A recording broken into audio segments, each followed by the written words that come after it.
Hi, I'm Helen. And I'm Sarah. And you're listening to the Squiggly Careers podcast. And this episode is part of our Squiggly Skills Sprint series, where we've recorded 20 episodes. Each of them are less than 7 minutes long to help you build some career development momentum. In each episode, Sarah and I are going to talk about a squiggly skill, what it is and why it matters. We're going to share an idea for action from each of us, give you a go-to guru and a podcast episode so that you can listen and learn a bit more. And we really want you to turn this Squiggly Skills Sprint into your own learning streak. And for anyone who lets us know how they're getting on and who completes the 20-day streak, we can't prove that, so we trust you. But if you tag us that you've done the sprint, you've completed the streak, then what we will do is we'll get in touch with you and we will invite you to a free 5 Skills to Succeed virtual workshop that Sarah and I are going to be running in September, so we can help you dive even deeper into the world of squiggly careers. All you've got to do is tag @AmazingIf in any of your social posts and then we'll be in touch. In this skills sprint, we're talking about personal brand. And we define this as what you're known for. So what people say about you when you're not in the room, which I think sounds like quite a scary prospect, to be honest. And I do understand that this idea of personal brand maybe can feel a bit uncomfortable or a bit awkward for lots of people, and often ends up in that category in our squiggly careers of something we feel we should do, but we can't work out a way to do it in a way that works for us. But it is important because I think when you get this right, you create a pull for yourself, a pull for people and possibilities that give you more opportunities to squiggle with success. And it also helps you to be less dependent on maybe the job you're doing today or the organisation that you're working for at the moment, because you're sort of creating, and I think taking more ownership for your own identity. And though I have mixed views of it, I think, it's often why people on their LinkedIn profiles now don't put their job titles. You know, we're a big advocate of replace titles with talents in terms of what we focus on in squiggly careers. And I think it is why you see people say, oh, you know, I'm just passionate about learning and being really curious, but you don't necessarily know what their job is or who they work for. And I think that is part of people kind of creating their personal brand. And my idea for action is the thing that I have found really useful, because I've sometimes done stuff on personal brand I found a little bit confusing, like, but what am I supposed to do?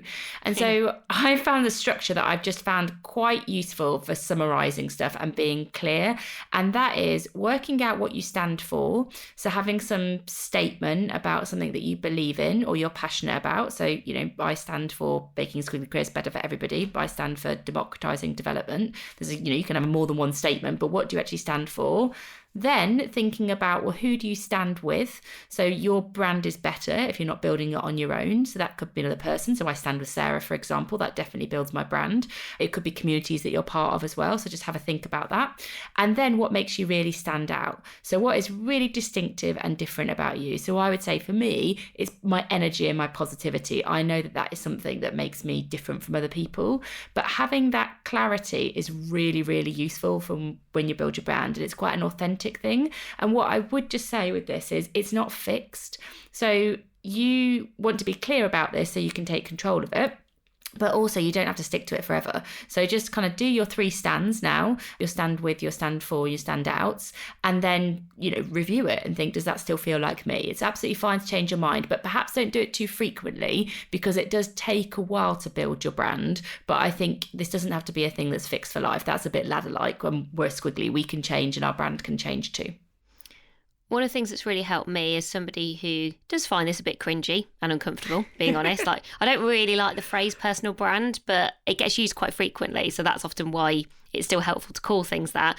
Is I really remember a conversation I had with Jack Graham. And Jack, this was actually on our podcast, but I knew Jack anyway. And he said one of the questions we should all be asking ourselves, and he wrote a great article about this, is how can I be useful? So not like how can I follow my passions or do what I'm best at even, how can I be useful? And I think the thing that has sort of unlocked me figuring out what I want to stand for, with and out, exactly as Helen's described, is answering that question. Because then when I think, well, how I can be useful is designing and creating really practical kind of day-to-day career development that I hope will help people in the here and now, as well as for the rest of their careers. And then I've been able to create a community around my answer to that question at any one point of time. And it feels less about me or I. It feels more about sort of like who else might be interested in doing that, and who else can I learn from? And actually, when I feel like I'm being useful, I'm much more confident about kind of putting myself out there, or writing things, or, you know, talking out loud to people about kind of how I might be able to help them. So I found that a really useful propelling question for my personal brand. And someone else who's got some really good questions and provocations that will help you with your personal brand is Dory Clark, who has written a couple of different articles on this topic on Harvard Business Review. So well worth a look at Dory. She's very practical, very sort of top tipsy. And so I think sometimes that stuff just makes it easier to act on something that can feel a little bit ambiguous.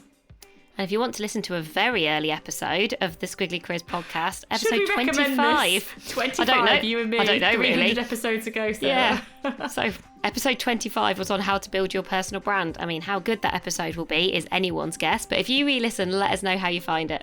And you can maybe give us some feedback at Helen and Sarah at squigglycareers.com, which is all the way back right at the beginning of the sprint. We did an episode on feedback, so you can put some of those skills into action for us. Thank you for listening to this skills sprint. We hope you found it useful. We'd love you to share and subscribe so you don't miss a sprint. And that's everything for this episode. So bye for now. Bye, everyone.